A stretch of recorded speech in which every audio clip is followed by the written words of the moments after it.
வணக்கம். இன்னைக்கு ஒரு நல்ல தலைப்போட நான் உங்களை சந்திக்கிறேன். அதாவது சிலப்பதிகாரம் தமிழ் காப்பியங்களில் முக்கியமானது. ஐம்பெரும் காப்பியங்கள்ன்றதுல ஒன்று சிலப்பதிகாரம். ஆனா நான் வெறும் சிலப்பதிகாரத்தை பத்தி நான் உங்கள்கிட்ட பேச போறதில்ல. அந்த சிலப்பதிகாரத்தின் அடி நாதமாக விளங்கும் அந்தருடைய மிகவும் கருப்பொருளாக ஆன்மாவாக இருக்கக்கூடிய இளங்கோவடிகள் தான் அதை எழுதினார். அவருடைய கூற்றான ஊழ்வினை உறுத்தி வந்து ஊட்டும் என்ற அந்த கருப்பொருளை மையமாக வைத்து சிலப்பதிகாரத்தை நான் உங்களிடம் பேசப் போகிறேன். இப்ப சிலப்பதிகாரத்தை பார்த்தீங்கன்னா அத குடிமக்கள் காப்பியம் சொல்றாங்க. ஏன்னா பொதுவா காப்பியங்களா இருக்கட்டும், தமிழ் இலக்கியங்கள், கதைகளாக இருக்கட்டும், அதுல கதாநாயகன், அதாவது பாட்டுடை தலைவன் அல்லது பாட்டுடை தலைவி, அந்த கதையினுடைய கருப்பொருளா ஒரு அரசனை மையமாக வைத்திருக்கும் அல்லது ஒரு தெய்வங்களை மையமாக வைத்து அந்த கதை புனையப்பட்டிருக்கும்.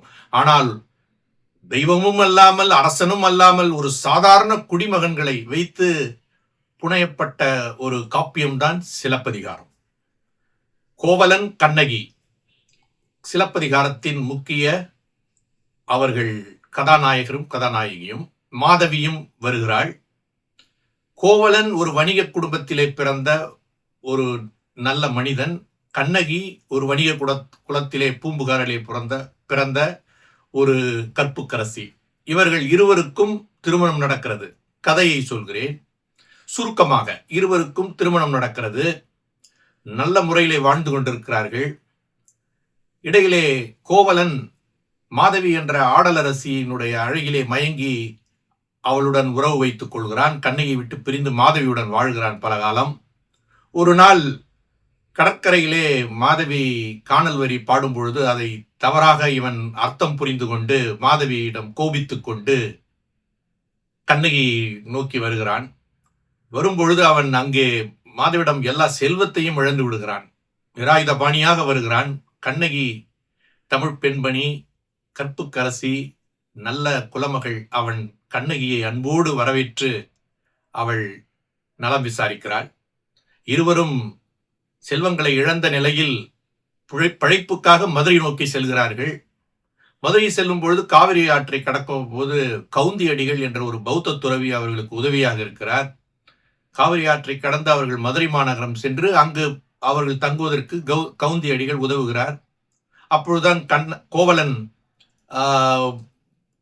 கண்ணகியுடைய சிலம்பை விற்று சம்பாதிக்கலாம் என்று அவன் ஒரு சிலம்பை எடுத்துக்கொண்டு செல்கிறான். பாண்டிய மன்னனின் அரசவைக்கு பக்கத்தில். அப்பொழுது பொற்கொல்லன், அரசனுடைய பொற்கொல்லன் நயவஞ்சகன்,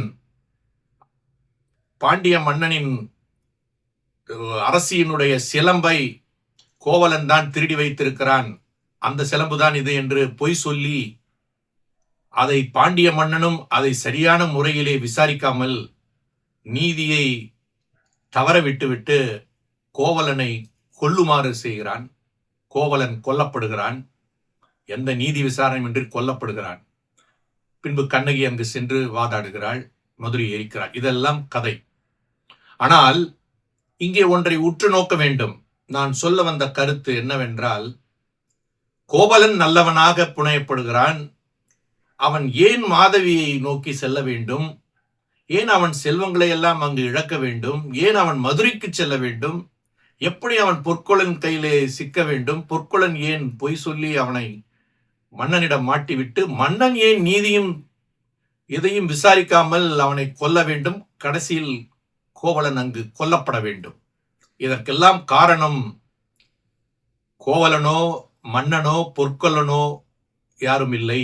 அது விதியினுடைய பலன். முற்பிறவியிலே கோவலனோ அவரை சார்ந்தவர்களோ செய்த நல்வினை தீவினை பாவம் இந்த பிறவியில் அவனை அப்படி சாவதற்கு அவனை சென்று அவனை வழி நடத்தியிருக்கிறது என்று இளங்கோவடிகள் சொல்ல விடுகிறார். அதுதான் அவர் விதியை தான் ஊழ் என்று சொல்கிறார். ஊழ் வினை உறுத்தி வந்து ஊட்டும். அந்த அவன் கோவலன் இறந்ததற்கு அந்த ஊழ்தான் காரணம் என்று சொல்லுகிறார்.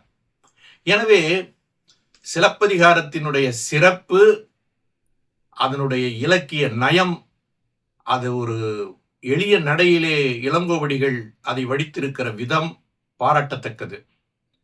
ஆனால் நாம் அதனுடைய கோவலன் ஏன் நல்லவனாக இருந்தும், அறம் சார்ந்த வாழ்க்கை நடத்துவனாக இருந்தும் அவன் ஏன் கொல்லப்படுகிறான் என்று யோசித்து பார்க்கும் பொழுது, அந்த அடிப்படை நாதமான அந்த ஊழ் அவனுடைய பிறவியிலே செய்த பாவம் தான் அவனை துரத்தி வந்து இங்கு அவன் கொல்லப்படுவதற்கு காரணமாக இருந்தது என்று அவர் விதியின் மேல் இளங்கோவடிகள் பழியை சுமத்துகிறார். எனவே விதி ஒருவனுடைய வாழ்க்கையில் எவ்வளவு முக்கியம் என்பதை இளங்கோவடிகள் அங்கு உணர்த்த வருகிறார். இப்படித்தான் அந்த கதை முடிகிறது. இது சிலப்பதிகாரம். எனவே இதை நாம் ஆழ்ந்து சிந்திக்கும் பொழுது இந்த கருத்து நமக்கு புலப்படுகிறது. மீண்டும் வேறு ஒரு தலைப்பிலே நான் உங்களை சந்திக்கிறேன். அதுவரையிலே இந்த நான் சொன்ன கருத்துக்கள் உங்களுக்கு பிடித்திருந்தால் லைக் செய்யுங்கள், மற்றவர்களுக்கு தேவைப்பட்டால் ஷேர் செய்யுங்கள். இது போன்ற தகவல்கள், தலைப்புகள் உங்களை தேடி வருவதற்கு என்னுடைய யூடியூப் சேனலை சப்ஸ்கிரைப் செய்யுங்கள். வணக்கம்.